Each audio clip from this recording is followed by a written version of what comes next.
Assalamualaikum sahabat-sahabat waktu berbicara yang dirahmati Allah. Bayangkan sebuah negeri yang katanya tak tersentuh. Teknologinya mengangkasa, senjatanya menakutkan, pemimpinnya mencibir langit. Namun dalam 3 hari, bumi menelan mereka hidup-hidup. Gedung pencakar langit runtuh seperti debu, langit memerah, dan seorang anak kecil bertanya, "Umi, apakah Allah marah pada kita?" Ibunya hanya menangis, sambil memeluk jenazah suaminya yang hangus terbakar. Apa sebenarnya yang terjadi? Mengapa hanya satu bangunan yang tetap berdiri? Dan, apa hubungan semua ini dengan ayat suci yang sudah lama terlupakan? Di sebuah belahan bumi yang tak banyak diketahui orang, berdirilah sebuah negeri bernama Zairat. Namanya mungkin asing bagi sebagian besar dunia, namun kekuatan yang dimilikinya tak bisa diremehkan. Zairat bukanlah negeri luas dengan hamparan tanah yang tak berujung, tetapi mereka memiliki sesuatu yang jauh lebih menakutkan, pengaruh. Bukan hanya pengaruh dalam perdagangan atau kebudayaan, tetapi pengaruh yang mampu menggoyang tatanan dunia, kekuatan militer, kecanggihan teknologi, dan dukungan sekutu-sekutu besar yang tersebar di penjuru bumi. Di pusat kota Zairat, berdiri bangunan-bangunan pencakar langit yang mencakar langit seperti menantang sang pencipta. Lampu-lampu neon yang tak pernah padam menerangi malam mereka, membungkus kesombongan dalam kilauan modernitas.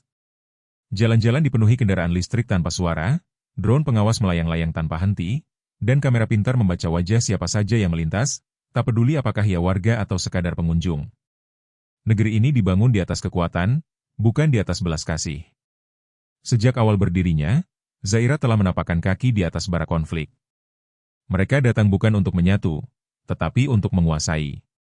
Wilayah yang mereka tempati dulu adalah tanah-tanah sengketa, tempat air mata tumpah dan darah menodai pasir.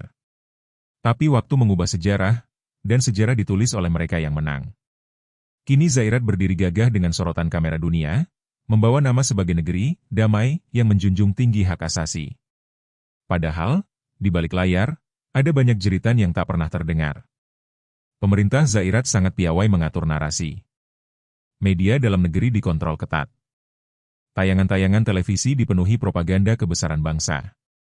Setiap pagi, warga disambut oleh pidato dari pemimpin tertinggi, disiarkan serentak melalui sistem audio publik yang terpasang di seluruh penjuru kota. Ia berbicara tentang kejayaan, tentang perlindungan dari ancaman luar, dan tentang pentingnya kesetiaan. Zairat adalah negeri yang diberkati. Tak ada yang bisa menyentuh kita, ucapnya suatu pagi. Kata-katanya menggema di antara gedung-gedung kaca dan baja. Dan memang begitulah yang diyakini rakyatnya. Mereka hidup dalam keyakinan bahwa tidak ada yang mampu menggoyahkan negara mereka. Bukankah mereka memiliki sistem pertahanan bawah tanah yang mampu menahan gempa hingga 10 skala Richter? Bukankah mereka memiliki Iron Vault, sebuah kubah udara pelindung buatan yang bisa menangkis serangan nuklir? Bukankah mereka memiliki teknologi penglihatan malam berbasis satelit dan rudal kendali yang dapat menjangkau separuh bumi? Di sekolah-sekolah, anak-anak diajarkan bukan hanya tentang sejarah dunia, tetapi tentang sejarah kejayaan Zairat. Tentang bagaimana leluhur mereka mampu merebut tanah yang katanya telah dijanjikan, bagaimana mereka membangun kota dari puing, dan bagaimana mereka mengalahkan semua yang menentang mereka dengan tangan besi. Namun, di balik megahnya kemajuan dan kekuatan militer, ada sesuatu yang diam-diam terkikis, nilai-nilai kemanusiaan. Di balik pagar tinggi yang memisahkan kota utama dengan pinggiran, tersembunyi perkampungan tua yang dihuni oleh etnis asli yang dulu menguasai tanah itu. Mereka hidup di bawah pengawasan, dibatasi geraknya, dan dibungkam suaranya. Setiap hari, mereka menyaksikan tanah leluhur mereka berubah menjadi pusat komersial, masjid mereka berubah menjadi museum, dan nama jalan diganti dengan tokoh-tokoh yang tak pernah mereka kenal. Zairat menjadi negeri yang percaya bahwa kemenangan adalah segalanya. Mereka menindas bukan karena takut, tetapi karena yakin bahwa kekuasaan adalah hak. Tak ada lagi ruang untuk refleksi. Tak ada lagi rasa takut kepada Yang Maha Kuasa. Mereka percaya sistem mereka tak bisa disentuh. Mereka menyebutnya negeri Tuhan, bukan karena tunduk, tetapi karena merasa diri paling benar. Sementara di bagian selatan negeri, para nelayan mulai mengeluh. Laut yang biasanya penuh dengan ikan kini kosong. Jaring-jaring yang dilempar sejak fajar tak membawa hasil. Mereka merasa ada yang ganjil, tapi siapa yang mau mendengar keluhan orang kampung? Di dataran tinggi Golan, para petani merasakan tanah mereka yang semula kokoh kini seperti bernafas. Tanaman layu dalam semalam, dan sumber air mulai surut. Namun, di pusat kota, kehidupan tetap gemerlap. Malam-malam dipenuhi pesta. Alkohol mengalir di meja-meja makan pemimpin elit. Musik berdentum hingga larut. Mereka menari di atas panggung, menertawakan masa depan dengan percaya diri. Kamera-kamera media nasional terus menyorot kebahagiaan semu. Lihatlah betapa bahagianya negeri ini, kata mereka dalam siaran langsung. Di ruang rahasia, para jenderal berdiskusi tentang pengembangan senjata baru yang mampu melumpuhkan jaringan satelit musuh hanya dalam hitungan detik. Dengan ini, tak ada yang bisa menyentuh kita, bahkan dari luar angkasa, ujar seorang ilmuwan. Yang lain tertawa bangga. Tapi tak ada yang bertanya, siapa yang bisa menyentuh kita dari bawah tanah? Karena di tempat yang tersembunyi, di ruang-ruang sempit bawah tanah, suara-suara lirih terdengar. Suara para anak kecil yang ketakutan. Suara wanita tua yang berdoa. Suara seorang ayah yang diam-diam mengajarkan anaknya untuk tidak membenci, meski dunia membenci mereka. Seorang anak lelaki kecil bertanya pada ibunya yang sedang duduk menatap jendela pemukiman kumuh di pinggiran kota. Bu, apa Tuhan bisa melihat kita dari atas sana? Sang ibu tersenyum sedih. Tentu, nak. Dia melihat semuanya. Termasuk mereka yang di atas sana. Zairat adalah negeri yang tak tersentuh, setidaknya itulah yang mereka yakini. Tapi langit punya rencana lain. Dan bumi mulai menunjukkan kegelisahannya. Sementara itu, di tempat yang tak jauh dari pusat pemerintahan, Masjid Al-Qudra berdiri terasing. Masjid itu dulunya pusat peradaban spiritual. Kini ia dikurung pagar baja dan dijaga ketat oleh aparat bersenjata lengkap. Hanya sedikit orang yang boleh masuk. Bahkan adzan pun tak boleh dikumandangkan keras-keras. Mereka khawatir, suara itu akan membangkitkan kesadaran. Tapi dinding masjid itu menyimpan banyak kenangan. Setiap malam, seorang lelaki tua bernama Syaikh Umar, salah satu dari sedikit penjaga warisan spiritual, masuk dengan langkah perlahan. Ia membersihkan lantai masjid yang berdebu, menyalakan satu lampu kecil, dan duduk di sudut, membaca kitab. Suaranya lirih, namun menembus sunyi. Dan telah kami tetapkan terhadap bani yang durhaka di dalam kitab, bahwa mereka akan membuat kerusakan 2 kali di muka bumi, dan mereka akan menyombongkan diri dengan kesombongan yang besar. Ia menatap langit-langit kubah masjid dan berbisik lirih, "Ya Rab, sampai kapan engkau diam?" Dan langit pun diam. Untuk sementara. Karena setiap kesombongan yang tak ditundukkan oleh hati, pasti akan ditundukkan oleh bumi. Hari-hari berlalu di negeri Zairat seperti biasa. Kota-kota utama masih dipenuhi kemilau cahaya malam dan lalu lintas teknologi. Tapi di tempat-tempat tertentu, sesuatu yang tidak biasa mulai terjadi. Dan hanya orang-orang yang jiwanya masih peka yang bisa merasakannya. Di pesisir selatan, para nelayan duduk lesu di tepian pantai. Wajah-wajah mereka tertunduk, mata memandang kosong ke arah laut yang tenang namun hampa. Biasanya, pada musim ini, hasil tangkapan mereka berlimpah. Namun sudah 2 pekan, jaring-jaring mereka kembali tanpa hasil. Ikan-ikan seolah menghindari perairan Zairat. Laut sedang marah, ujar seorang nelayan tua bernama Ghalib. Suaranya parau, kulitnya legam terbakar matahari.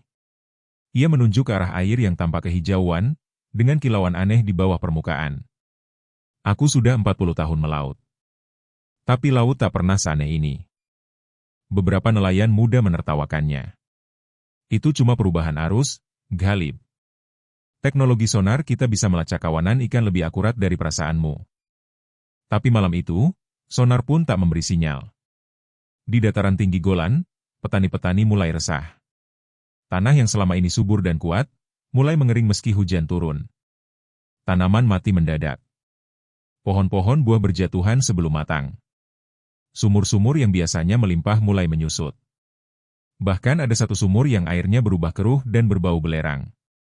Seorang petani muda, Rashid, mencoba melaporkan hal ini ke kantor pertanian wilayah. Namun ia hanya mendapat jawaban singkat, itu karena perubahan iklim. Kami sedang analisis data satelit. Tapi malamnya, Rashid bermimpi buruk tentang tanah yang terbuka dan menelan sawahnya hidup-hidup. Di kota Jerazim, seekor elang besar jatuh dari langit di tengah jalan raya. Tubuhnya utuh, tanpa luka. Tapi matanya buta dan dari paruhnya menetes darah segar. Mobil-mobil berhenti mendadak. Beberapa pengendara turun dan hanya bisa terpaku. Seorang pendeta Yahudi tua yang lewat di sana langsung pucat. Ia menggenggam kitab kecil di balik jubahnya dan berbisik dalam bahasa yang tak dipahami orang-orang. Di dalam hatinya, ia tahu, ini bukan pertanda biasa. Namun ia memilih diam, seperti yang diperintahkan pada generasi mereka, lebih baik membungkam kebenaran daripada menimbulkan kepanikan. Sementara itu, langit di atas Haamura, kota pelabuhan besar, menampakkan warna yang aneh. Merah jingga, berdenyut pelan seolah jantung langit sedang berdetak. Para ilmuwan menyebutnya sebagai aurora abnormal. Ini hanya reaksi partikel ion di lapisan atmosfer, kata salah satu juru bicara Kementerian Ilmu Pengetahuan. Namun rakyat tahu, aurora tak seharusnya muncul sejauh ini ke selatan. Malam-malam berikutnya, anjing-anjing liar melolong tanpa henti. Di tepi-tepi kota, burung-burung camar tak lagi terlihat. Bahkan burung hantu yang biasa muncul di pohon tua dekat pemakaman, tak terdengar sejak 3 malam berturut-turut.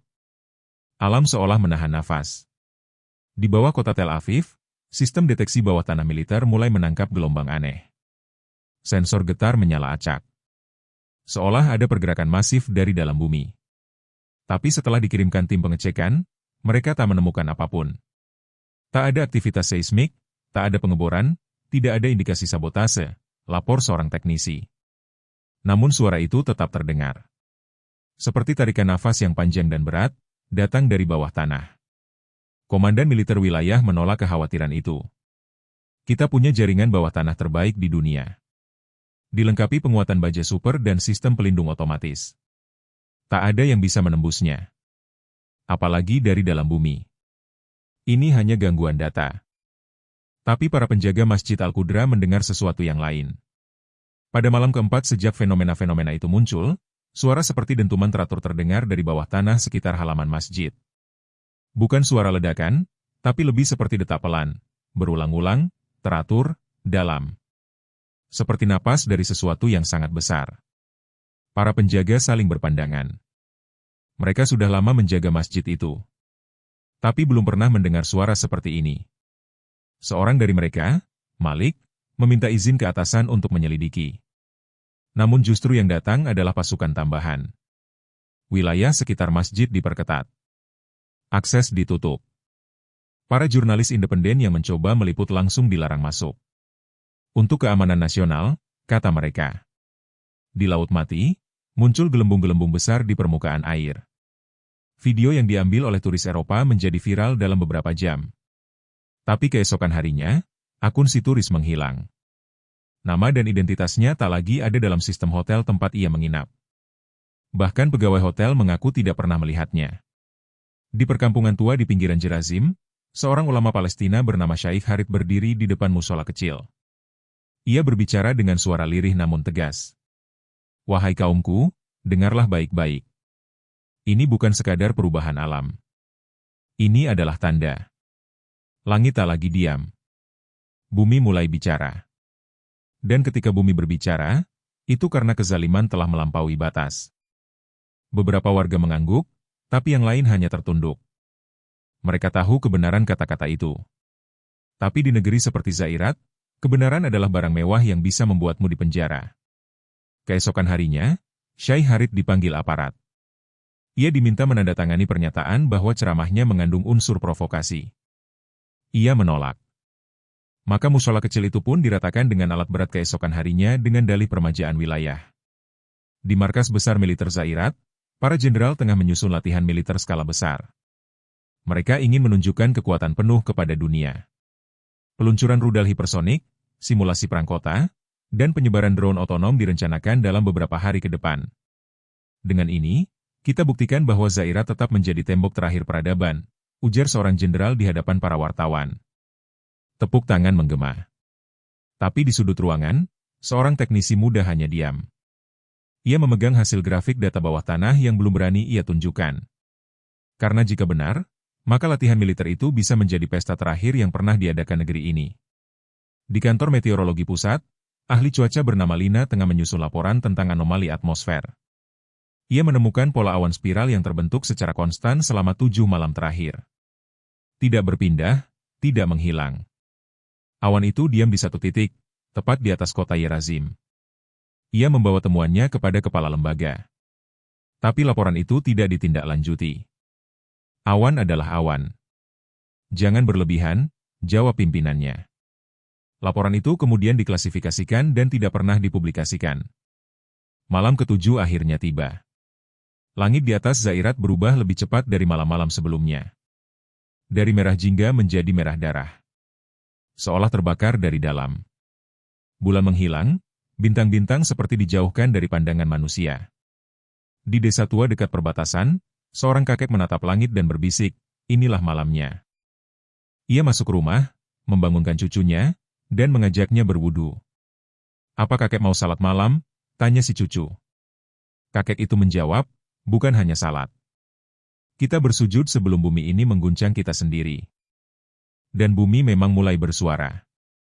Getaran pertama sangat halus. Hanya terasa oleh binatang. Kucing-kucing berlarian ke arah utara. Anjing menggonggong ke tanah. Burung-burung turun dan bertengger tak tenang. Langit makin merah. Udara menjadi berat. Daun-daun tak bergerak meski tak ada angin. Kota-kota diam seperti menahan napas. Tak ada kendaraan lewat, tak ada suara bising. Bahkan lampu-lampu malam terasa suram meski menyala terang. Di Masjid Al-Qudra, Syekh Umar berdiri sendirian. Ia memandang ke langit dari balik jendela kecil. Di tangannya tergenggam mushaf yang telah usang. Bibirnya bergetar, membaca ayat yang telah lama ia hafal. Apakah penduduk negeri itu merasa aman dari siksaan kami yang datang di malam hari ketika mereka sedang tidur? Atau mereka merasa aman dari azab kami yang datang pada waktu duha, ketika mereka sedang bermain-main? Dan ketika jam menunjukkan pukul 3.15 dini hari, bumi Zairat mulai membuka rahasianya. Pukul 3.15 dini hari, kota Tel Aviv yang biasa bersinar terang dengan lampu jalan dan menara-menara modern kini tertidur dalam kesunyian yang berbeda. Tidak ada tawa dari kafe-kafe, tidak ada suara kendaraan, bahkan lampu-lampu jalan tampak seperti kehilangan semangat. Negeri Zairat tampak tenang. Terlalu tenang. Di kamar-kamar tidur gedung pencakar langit, orang-orang masih tenggelam dalam mimpi mereka. Para petinggi tertidur pulas di ranjang-ranjang empuk, tak menyadari bahwa ranjang itu akan segera berubah menjadi peti. Di atas langit Tel Aviv, awan berwarna merah gelap menggulung seperti ombak di udara. Bukan kabut, bukan debu, tapi sesuatu yang lebih berat, lebih padat, seolah langit hendak jatuh. Bahkan bintang-bintang pun menghilang dari pandangan. Tak lama, getaran pertama terjadi. Lembut. Nyaris seperti gemetar tangan tua. Tapi cukup untuk membuat gelas-gelas di dapur bergeser. Cukup untuk membuat bayi terbangun dan menangis. Cukup untuk membuat anjing-anjing liar menyalak tak karuan. Orang-orang belum sadar. 5 menit kemudian, getaran kedua menyusul. Lebih kuat. Lampu gantung bergoyang. Dinding berderak. Dan tanah seperti menahan sesuatu dari bawah. Pukul 3.23, guncangan ketiga. Kali ini bumi tak lagi menahan diri. Guncangan keras mengguncang Tel Aviv seperti sebuah gelas kaca yang dijatuhkan dari ketinggian. Gedung-gedung pencakar langit berayun hebat. Beberapa langsung ambruk dalam hitungan detik. Lantai terbuka, jalan-jalan retak membentuk jurang. Mobil-mobil terguling ke dalam lubang. Orang-orang berteriak, menabrak pintu, mencari anak-anak mereka. Sirene-sirene mulai meraung. Tapi sebagian besar tak sempat menyala. Listrik padam. Kota berubah menjadi lautan kegelapan. Di kota Yerazim, menara-menara sinagog tua ambruk menimpa rumah-rumah di bawahnya. Jalan utama terbelah. Aspal pecah dan membentuk celah besar sepanjang 3 kilometer. Di Haamura, pipa gas bawah tanah meledak. Api menyembur keluar dan menjilat bangunan sekitar. Langit dipenuhi percikan merah dan hitam seperti kiamat kecil. Orang-orang mencoba berlari tapi tanah tak lagi bersahabat. Beberapa terseret longsoran.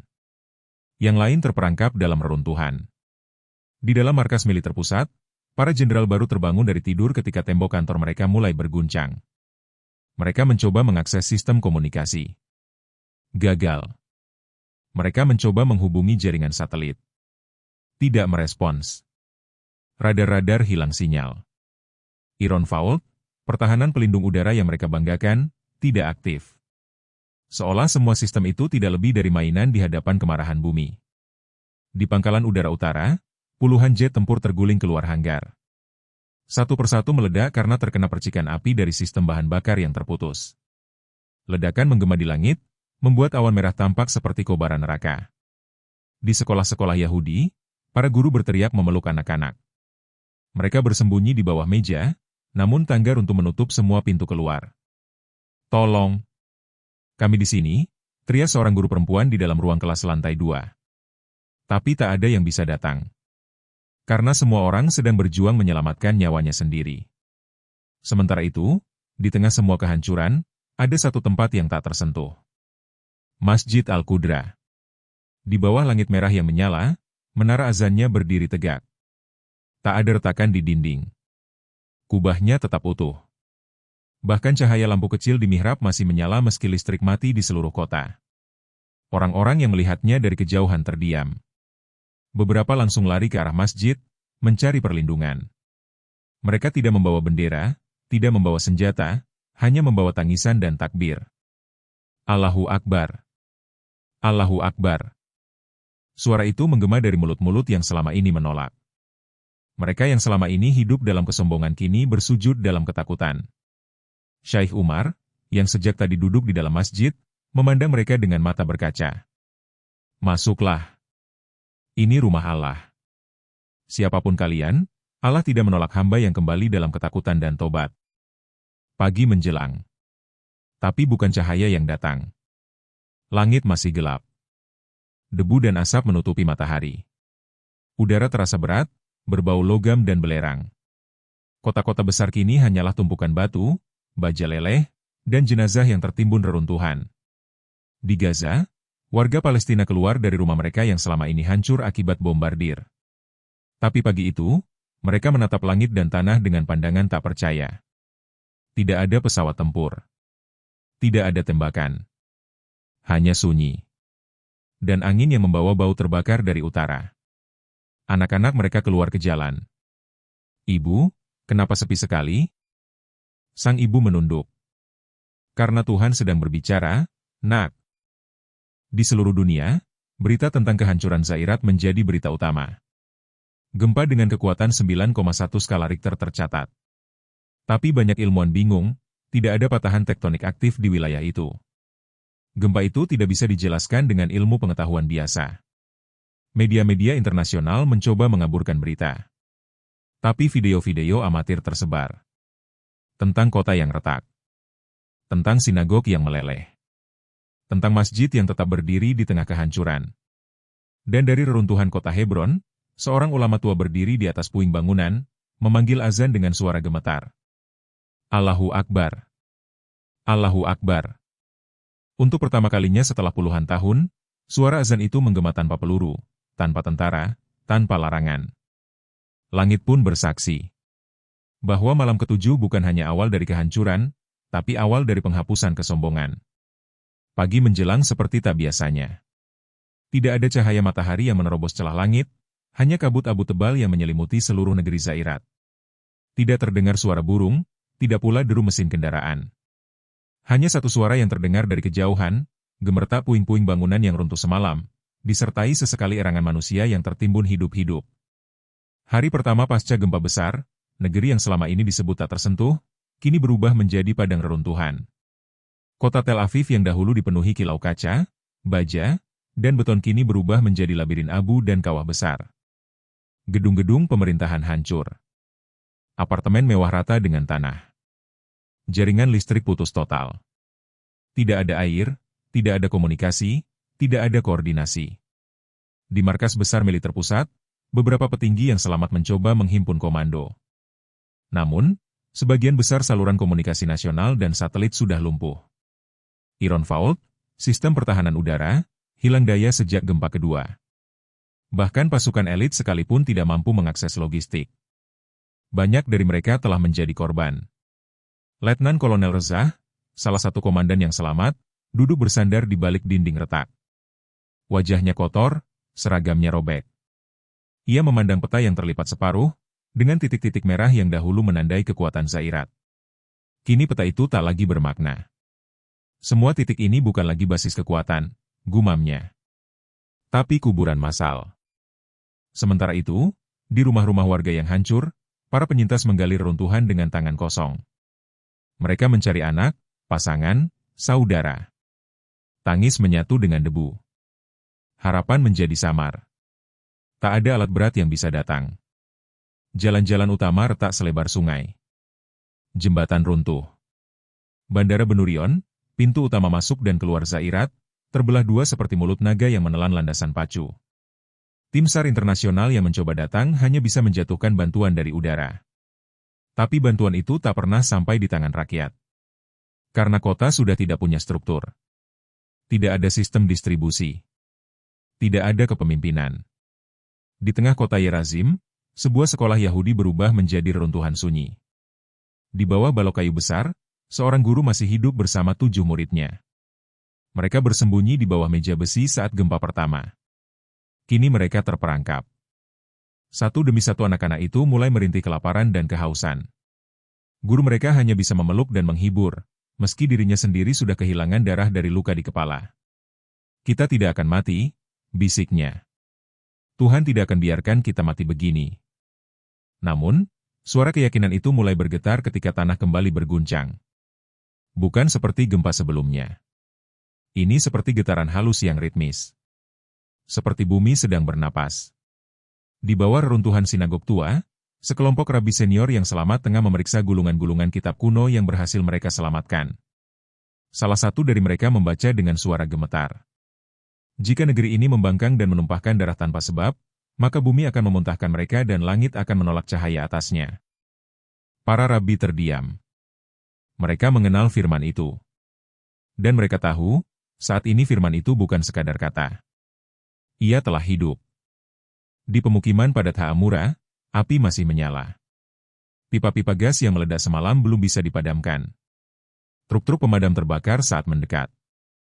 Api menjalar dari bawah tanah, bukan dari ledakan biasa. Udara di sekitar menjadi beracun. Banyak warga yang mencoba keluar rumah justru pingsan dan tewas karena menghirup asap belerang. Di Nazaret, muncul sebuah lubang besar di tengah kota. Lubang itu muncul tiba-tiba, menelan satu blok bangunan lengkap dengan penghuninya. Beberapa tentara yang sempat melihat langsung menggambarkannya seperti mulut hitam yang menganga tanpa dasar. Tidak ada suara ledakan. Tidak ada retakan. Hanya kehampaan yang menghisap. Di laut mati, air yang biasanya diam karena kadar garam tinggi kini mulai bergolak. Gelembung-gelembung besar muncul dari dasar. Suhu air meningkat drastis. Seekor burung yang mencoba mendarat di permukaannya langsung mati beberapa menit kemudian. Beberapa ilmuwan yang selamat mulai menulis laporan. Mereka menyebut fenomena ini sebagai anomali geologis ekstrim. Tapi tak satu pun dari mereka bisa menyebutkan penyebabnya. Karena tidak ada patahan aktif, tidak ada aktivitas vulkanik. Yang ada hanyalah satu kenyataan yang tidak bisa mereka tulis dalam jurnal ilmiah. Ini bukan peristiwa alam biasa. Di Gaza, warga Palestina berjalan ke utara. Mereka melewati reruntuhan kota-kota penjajah yang dulu tidak bisa mereka sentuh. Anak-anak mengangkat tangan, bukan untuk melempar batu, tapi untuk berdoa. Mereka tidak datang dengan amarah, tapi dengan air mata.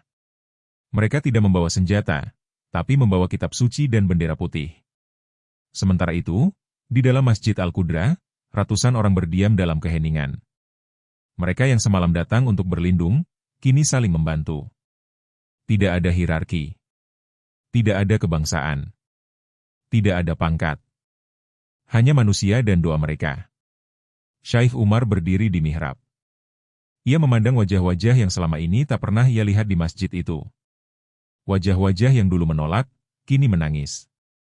Allahu Akbar, suaranya lirih. Dan jamaah menyambut, La ilaha illallah. Langit mendung. Tapi di dalam masjid itu, hati manusia bersinar. Di luar, seorang anak lelaki berdiri memandangi reruntuhan kota dari tangga masjid. Ia menggenggam tangan ibunya dan bertanya, "Bu, ini semua karena Allah marah, ya?" Sang ibu menunduk. "Bukan karena Allah marah, Nak. Tapi karena kita terlalu lama menolak cintanya." Dan bumi terus berguncang. Pelan. Teratur.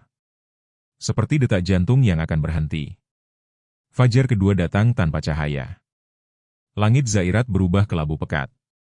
Tidak seperti pagi sebelumnya yang dihiasi debu dan asap, kini udara dipenuhi abu yang halus namun menyesakan. Kota-kota yang masih menyisakan puing kini bagaikan dikubur dua kali. Sekali oleh bangunan yang runtuh, sekali lagi oleh debu dari langit. Suara-suara sirene yang kemarin masih terdengar kini lenyap.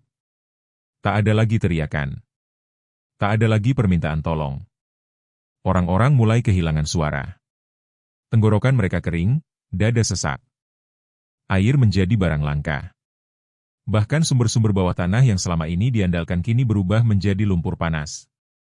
Di kota Haamura, api bawah tanah masih menjalar. Tapi kini menyebar seperti makhluk hidup yang memilih korbannya. Api muncul dari celah batu, dari bawah ubin rumah, dari retakan trotoar. Satu keluarga yang berhasil selamat dari gempa malam pertama kini terbakar hidup-hidup di dalam tenda darurat mereka. Penduduk yang masih bertahan mulai merasakan halusinasi. Suhu udara meningkat hingga menyentuh 50 derajat Celcius. Beberapa dari mereka mengaku mendengar bisikan dari bawah tanah. Suara rintihan.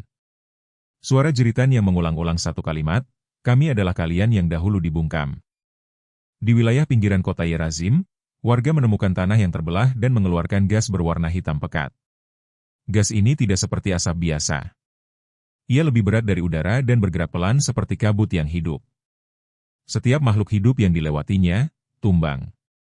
Tanaman layu dalam 1 jam. Burung jatuh dari langit. Bahkan serangga pun tak mampu bertahan. Tim medis yang tersisa mencoba membangun pusat evakuasi.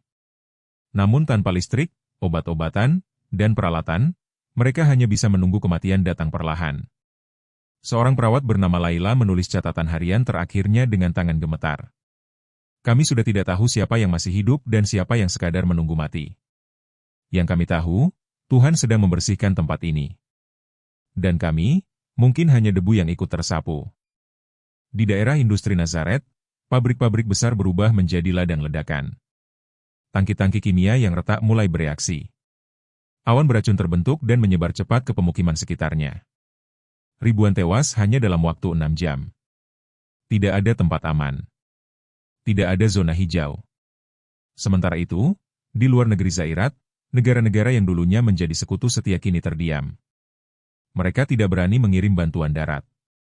Mereka melihat apa yang terjadi bukan sebagai bencana biasa, tapi sesuatu yang tak bisa mereka pahami. Di ruang-ruang intelijen, mereka menyebutnya zona mati spiritual. Sebuah siaran bocor dari satelit pengintai memperlihatkan gambar aerial. Zairat terlihat seperti bekas kawah raksasa. Tidak ada sinyal elektromagnetik. Tidak ada pancaran panas alami.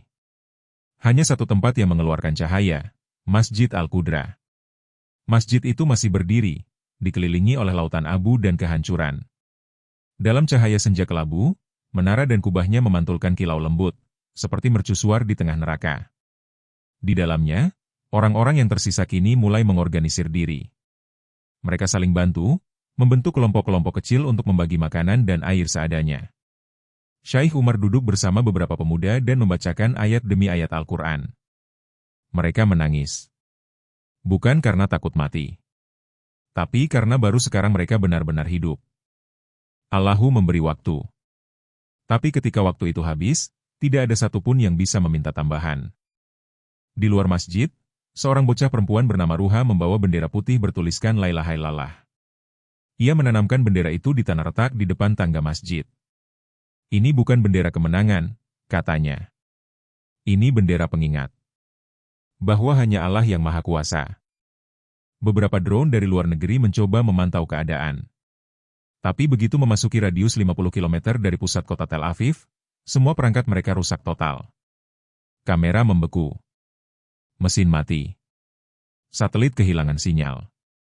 Dunia akhirnya sadar, ini bukan hanya gempa.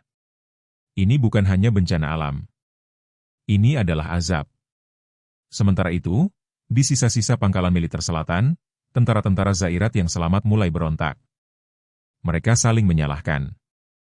Tidak ada perintah. Tidak ada komando.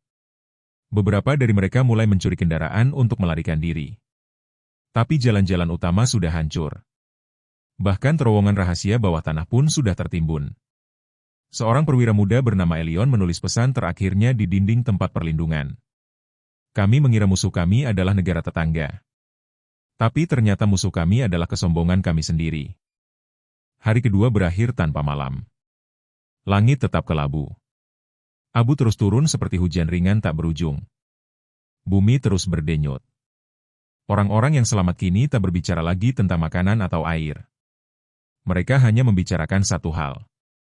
Tuhan, apakah ini sudah akhir zaman? Dan jawaban itu ada di setiap batu yang retak, setiap pohon yang tumbang, dan setiap napas terakhir yang terlepas di bumi yang dulu disebut negeri Tuhan. Hari ketiga dimulai tanpa pertanda biasa. Tidak ada adzan subuh dari menara, tidak ada ayam berkokok, tidak ada sinar fajar yang mengintip dari balik cakrawala. Langit di atas Zairat tetap tertutup kabut abu pekat. Tanah tetap bergetar, seolah masih menyimpan guncangan yang belum dilepaskan sepenuhnya. Namun di tengah kehancuran itu, kehidupan perlahan muncul dari reruntuhan. Bukan kehidupan dalam bentuk teknologi, bukan pula hiruk-pikuk kota. Tapi kehidupan dalam bentuk yang lebih sederhana, lebih sunyi, dan lebih bermakna. Di sekitar Masjid Al-Qudra, ratusan pengungsi mulai membentuk barisan. Mereka datang bukan hanya untuk berteduh, tapi untuk bersujud. Suara ayat-ayat suci mulai terdengar lirih dari balik puing-puing. Takbir, tahmid, dan istighfar bersahut-sahutan, menggantikan sirene dan tangisan dari 2 hari sebelumnya. Syekh Umar, yang sejak awal menjadi penjaga masjid itu, kini berdiri sebagai pemimpin spiritual para penyintas. Ia tidak memberi perintah, tidak memerintah. Ia hanya berdiri di atas tangga masjid, mengangkat kedua tangannya dan berkata, siapapun yang masih hidup, datanglah. Allah belum mencabut rahmat-Nya dari bumi ini. Orang-orang datang. Mereka yang selamat dari lubang api, dari gas beracun, dari bangunan roboh, kini berjalan pelan. Mata mereka kosong, tapi hati mereka penuh pertanyaan. Tidak sedikit yang sebelumnya tak percaya pada agama. Tak sedikit pula yang dulunya berkuasa kini ikut duduk bersila di atas sajadah debu. Sementara itu, getaran bumi masih terasa. Tapi bukan seperti gempa biasa. Getaran itu berdenyut. Seperti detak jantung. Seperti napas. Seolah bumi bukan sekadar tanah dan batu, tapi makhluk hidup yang tengah bangkit setelah lama dipaksa diam. Di reruntuhan markas militer pusat, sekelompok prajurit menemukan ruang bawah tanah yang masih utuh. Mereka menyalakan generator manual dan berhasil menghidupkan monitor kuno.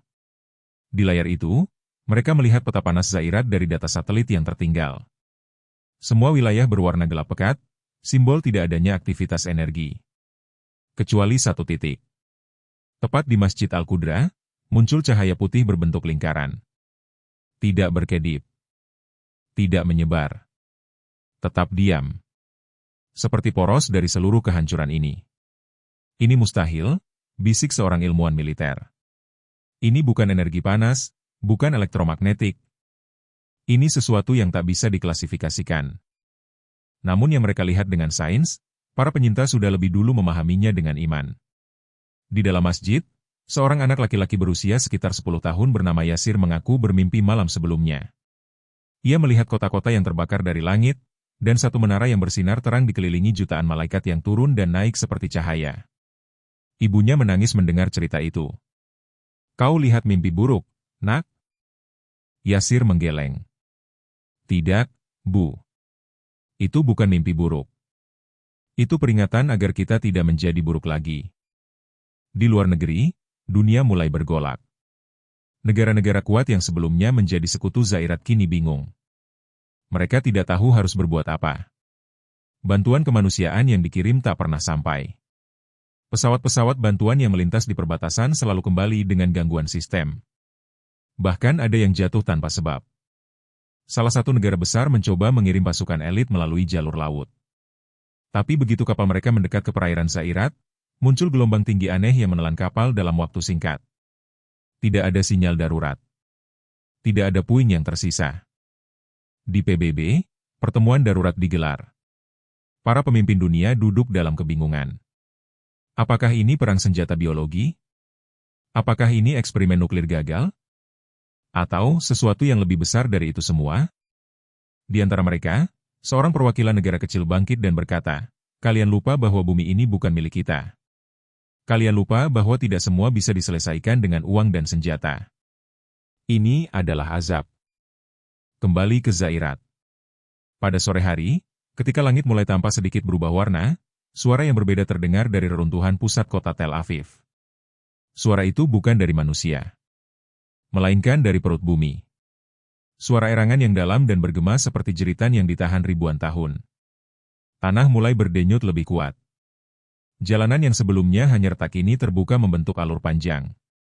Dari sana keluar asap putih pekat beraroma belerang dan zat tak dikenal.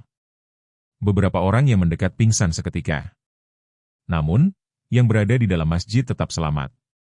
Syaikh Umar memerintahkan semua jamaah untuk tidak keluar malam itu. Kita hanya bisa berlindung.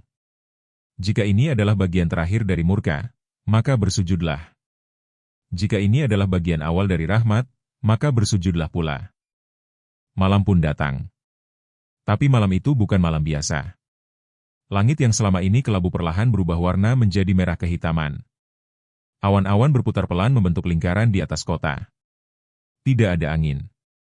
Tidak ada suara. Hanya suara nafas manusia yang tertahan. Tepat pukul 3.15, waktu yang sama seperti 2 hari lalu, terjadi sesuatu yang tak dapat dijelaskan. Seluruh kota Zairat bergetar. Tapi kali ini tidak menghancurkan. Justru tanah yang sebelumnya retak mulai menutup perlahan.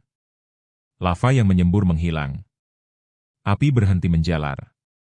Udara menjadi hening. Dan satu demi satu bintang kembali tampak di langit. Orang-orang keluar dari masjid. Mereka menengadah, menangis. Hujan turun. Tapi bukan hujan air. Melainkan hujan abu dingin, halus, dan lembut seperti salju. Abu itu tidak membakar. Tidak mematikan. Tapi menempel di kulit dan wajah, seolah menghapus segala dosa dan kesombongan yang pernah menempel. Syaikh Umar menatap langit dan berkata lirih, Allahu Akbar, mungkin ini bukan akhir, tapi permulaan.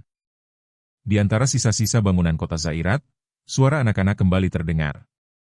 Mereka tidak lagi berlari dari dentuman, tapi menyanyikan doa. Mereka tidak lagi bermain di balik reruntuhan, tapi membantu menata batu bata dengan tangan kecil mereka. Hari ketiga berakhir. Tapi bukan dengan kehancuran. Melainkan dengan keheningan yang baru. Keheningan yang dipenuhi rasa syukur. Zairat tidak lagi menjadi negeri. Ia menjadi pelajaran. Ia menjadi bukti. Bahwa tidak ada kekuatan yang mampu bertahan jika langit sudah murka. Tapi juga tidak ada kehancuran yang tak bisa diperbaiki, jika manusia kembali bersujud. Fajar keempat menyingsing di tanah yang dulunya disebut Zairat. Untuk pertama kalinya dalam 3 hari terakhir, langit tampak jernih. Abu mulai reda, dan awan yang sebelumnya menggumpal kini perlahan memudar.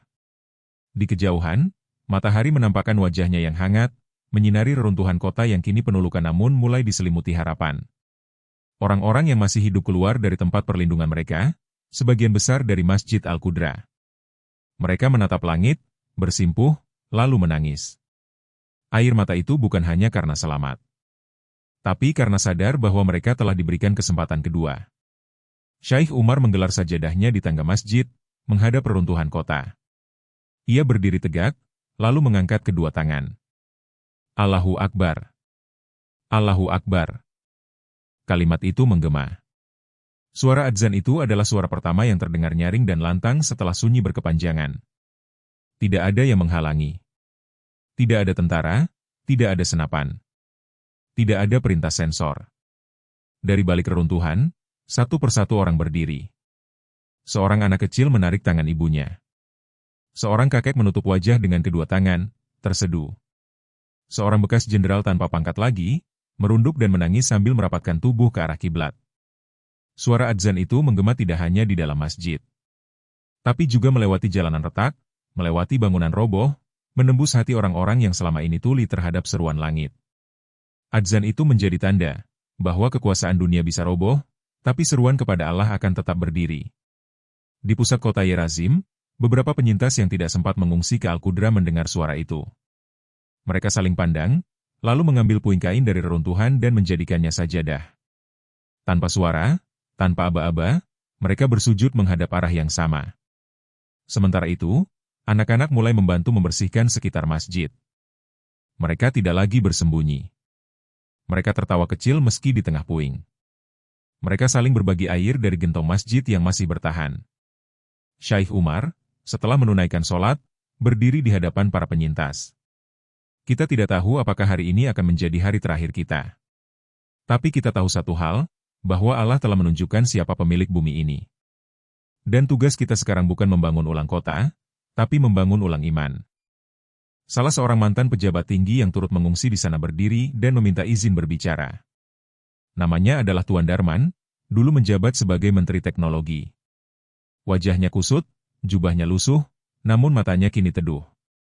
Dulu saya bangga pada satelit, pada robot, pada tembok baja. Saya pikir semua itu bisa membuat kita abadi.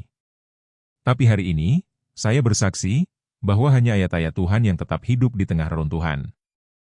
Orang-orang terdiam. Beberapa mengangguk. Beberapa memejamkan mata. Hari itu, banyak dari mereka yang mengucapkan syahadat untuk pertama kalinya dengan hati yang sadar. Sementara di luar negeri, dunia mulai mengakui bahwa apa yang terjadi di Zairat bukan bencana alam biasa. Negara-negara tetangga kini membuka posko doa. Di kota kecil di selatan benua Eropa, sekelompok biarawan mengibarkan kain putih bertuliskan, "Kami mohon ampun atas keangkuhan umat manusia." Media internasional mulai menampilkan foto-foto Zairat dari satelit. Satu gambar yang viral menunjukkan lingkaran putih terang di pusat reruntuhan kota. Banyak yang menyebutnya cahaya kudra. 3 hari kemudian, pengungsi dari luar mulai berdatangan. Mereka tidak datang membawa senjata. Mereka datang membawa Al-Quran, tikar, makanan, dan pelukan. Mereka berasal dari negeri-negeri yang dulu menghindari konflik. Kini mereka datang karena merasa dipanggil. Masjid Al-Qudra menjadi titik ziarah. Tapi tidak ada upacara. Tidak ada politik. Tidak ada kamera. Hanya doa, air mata, dan ucapan Alhamdulillah. Fajar ke-6 datang dengan langit cerah. Zairat kini bukan lagi pusat kekuasaan, tapi pusat pengingat. Orang-orang menyebutnya tanah yang diberi peluang kedua. Dan di tengah reruntuhan itu, anak-anak menanam pohon. Seorang anak bernama Ruha menulis papan kecil di samping pohon zaitun yang ia tanam. Di tanah ini dulu banyak darah. Sekarang kami tanam doa. 1 minggu telah berlalu sejak malam kehancuran. Negeri yang dulunya disebut Zairat kini tidak lagi dikenal sebagai negara. Tak ada pemerintahan. Tak ada perbatasan. Hanya satu nama yang terus disebut, Al-Qudra. Sebuah titik yang menjadi pusat doa dunia, tempat ribuan orang datang bukan untuk menguasai, tapi untuk bersujud. Syekh Umar dan para penyintas mulai membentuk barisan kehidupan baru. Mereka tidak membangun kota dengan beton, tapi dengan nilai-nilai. Tidak ada pusat komando, hanya musyawarah. Tidak ada undang-undang, hanya tuntunan wahyu. Orang-orang yang datang tidak mempersoalkan suku, bahasa, atau masa lalu. Semua datang dengan wajah baru, hati yang bersih. Di reruntuhan masjid-masjid yang dulu terbengkalai, anak-anak mulai menghafal Al-Quran. Di jalan-jalan retak, suara salam lebih sering terdengar daripada bunyi langkah. Tidak ada pedagang, tapi semua kebutuhan dibagi. Orang-orang saling menjaga. Saling mendahulukan. Ruha, anak kecil yang dulu menanam pohon zaitun, kini bertugas membagikan air dari sumur Al-Qudra. Air itu tetap jernih, tetap mengalir. Sebagian orang menyebutnya air karamah. Tapi bagi Ruha, itu adalah tanda bahwa Allah belum memalingkan wajahnya dari mereka. Di bawah langit yang kembali biru, Syekh Umar duduk bersama sekelompok pemuda. Mereka membahas satu hal, masa depan. Kita tidak bisa kembali menjadi seperti dulu, ujar seorang pemuda. Kita juga tidak bisa terus takut dengan masa lalu, jawab yang lain. Syekh Umar menutup pembicaraan itu dengan satu kalimat, bangunlah negeri yang bukan ditopang oleh senjata, tapi oleh sujud. Bukan dengan pagar, tapi dengan kejujuran. Dan itulah yang mulai terjadi. Sebuah komunitas dibentuk. Namanya tidak mewah, Jamaah Al-Qudra. Tidak ada ketua tetap. Setiap keputusan diambil dengan doa dan mufakat. Setiap hari dimulai dengan sholat berjamaah dan diakhiri dengan zikir. Mereka menolak kekuasaan. Mereka memilih pelayanan. Di seluruh dunia, orang-orang mulai berdatangan. Bukan untuk tinggal, tapi untuk belajar. Masjid Al-Qudra menjadi pusat kajian dan tempat berlindung bagi jiwa-jiwa yang hancur oleh dunia modern. Orang-orang dari Afrika, Eropa, Asia, bahkan Amerika datang bergiliran. Kota itu tak lagi dipenuhi menara kaca, melainkan kebun. Tak ada lampu jalan, tapi cahaya lilin di teras rumah-rumah kecil. Tak ada bendera yang berkibar, kecuali kain putih dengan kaligrafi damai, tiada Tuhan selain Allah. Satu sore, seorang jurnalis dari luar negeri meminta izin mewawancarai Syekh Umar. Apa tujuan Anda membentuk komunitas ini? Syekh tersenyum. Kami tidak membentuk apapun. Kami hanya menerima apa yang tersisa dari dunia, lalu membasuhnya dengan doa. Jurnalis itu diam. Ia menutup kameranya. Dan ikut sholat maghrib malam itu di belakang Syekh Umar. Beberapa tahun berlalu. Anak-anak yang dulu selamat kini tumbuh menjadi pengajar. Ruha kini menjadi penghafal Quran. Ia mengajar anak-anak dari seluruh dunia. Tidak dengan komputer, tapi dengan kelembutan dan keteladanan. Di tepi kota lama, reruntuhan Yerazim dibiarkan tak disentuh. Warga Al-Qudra memutuskan untuk tidak membangun di atas tanah itu. Mereka menandainya dengan papan kayu besar bertuliskan, "Inilah jejak kesombongan. Biarkan ia membusuk, agar tak tumbuh kembali." Pemerintah dunia mencoba memulihkan Zairat dengan dana besar. Tapi komunitas Al-Qudra menolak. Kami tidak butuh uang kalian. Yang kami butuh hanya kejujuran kalian untuk tidak mengulangi kesalahan. Mereka kemudian mengusulkan agar wilayah itu dijadikan zona damai internasional. Tidak boleh ada senjata. Tidak boleh ada propaganda. Tidak boleh ada politisi. Hanya boleh ada doa. Usulan itu disahkan oleh 97 negara. Dan setiap tahun, di bulan ke-7 sejak azab itu, dunia memperingatinya dengan satu hari yang disebut Hari Kesadaran Global. Tidak ada konser. Tidak ada panggung. Semua hanya duduk bersila, mengingat bahwa bumi pernah murka, dan langit pernah membuka tabirnya. Pada tahun kelima, Syekh Umar wafat. Jenazahnya dimakamkan di halaman Masjid Al-Qudra. Tidak ada batu nisan. Hanya satu papan kayu bertuliskan. Ia tidak meminta dikenang. Tapi Tuhan telah menuliskan namanya di langit. Malam itu, ribuan orang datang bersyalawat. Tidak ada suara tangis, hanya suara pujian. Mereka tahu, seorang pemimpin telah pergi. Tapi jejaknya tak akan pernah hilang. Dan saat malam menutup langit Zairat yang kini damai, suara adzan kembali terdengar. Bukan dari speaker. Tapi dari suara hati manusia yang tak ingin kembali pada kesombongan. Dan telah kami tetapkan terhadap Bani Israel dalam kitab itu, sesungguhnya kamu akan membuat kerusakan di muka bumi ini 2 kali dan pasti kamu akan menyombongkan diri dengan kesombongan yang besar. Quran Surat Al-Isra 4. Ayat ini menjadi penutup sempurna atas apa yang terjadi di negeri Zairat. Negeri yang dahulu berdiri di atas kekuasaan, teknologi, dan kebanggaan kosong, kini menjadi puing-puing pelajaran. Sebuah bangsa yang menyangka tidak ada satu kekuatan pun yang bisa menyentuhnya, akhirnya roboh oleh tangan langit yang tidak terlihat. Namun di balik setiap kehancuran, ada kesempatan untuk kembali. Seperti kisah kaum terdahulu yang dibinasakan, namun menyisakan segelintir yang bertobat dan membangun kehidupan baru atas dasar iman dan kejujuran. Zairat telah lenyap, tapi dari puingnya berdirilah Al-Qudra, tanah yang dibasuh air mata dan dibangun oleh sujud. Negeri yang dibangun bukan oleh kontraktor atau politisi, tapi oleh hati-hati yang telah menyaksikan langsung murka Allah dan kini hidup dengan takut serta harap. Kisah ini adalah pengingat bagi kita semua. Janganlah sekali-kali bersandar pada kekuatan selain Allah. Jangan biarkan keadilan dikubur oleh teknologi. Jangan biarkan suara adzan dikalahkan oleh propaganda. Karena ketika bumi mengguncang dan langit tidak lagi memberi cahaya, tak satu pun teknologi, senjata, atau kekuasaan bisa menyelamatkan kita dari kehendaknya. Sebagaimana firman Allah. Apakah penduduk negeri itu merasa aman dari datangnya siksaan kami pada malam hari ketika mereka sedang tidur? Atau apakah penduduk negeri itu merasa aman dari datangnya siksaan kami pada waktu duha ketika mereka sedang bermain? Quran Surat Al-A'raf 97-98. Semoga kita tidak termasuk dalam kaum yang harus melihat kehancuran dahulu baru mau bersujud. Terima kasih telah mengikuti kisah ini hingga akhir bersama kami di channel Pesugihan Rahasia Dunia.